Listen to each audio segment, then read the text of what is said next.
లక్ష్మీదేవి నెవ్వరపడి చూసింది. తన్ను తిన్న భగవానుడు తామసపడలేదు.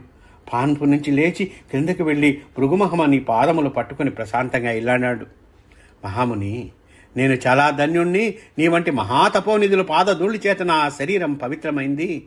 ఈనాడు మోక్షలక్ష్మి ధన్యత కలిగింది. కోమలమైన మీ పాదము నా దేహమునకు తాకి ఎంత నొచ్చుకున్నదో కదా.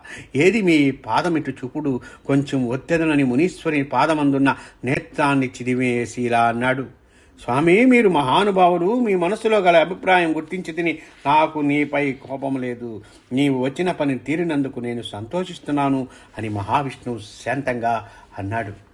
శ్రీహరి యొక్క శాంత స్వభావానికి భృగుమహాముని ఆనందపడి భగవంతుని తాను తనిన మహాపరాధానికి తప్పించుచూ ఇలా ప్రార్థించాడు. రమణ, వెంకటరమణ, జగన్నాథ, పాండురంగ, పాడు పరీక్షకై పరమాత్ముడైన నిన్ను తన్ని పాపం తెచ్చుకున్నాను. నా వంటి క్రూరుడు ఎక్కడైనా ఉన్నాడా? నిన్ను తన్నిన పాపమును నేను ఎన్ని జన్మలెత్తినా పోవునా? నా గతి ఏమి? నా తప్పు క్షమించు, నన్ను రక్షించు ప్రభు అని భృగుమని అనేక విధాలుగా శ్రీహరిని ప్రార్థించసాగాడు.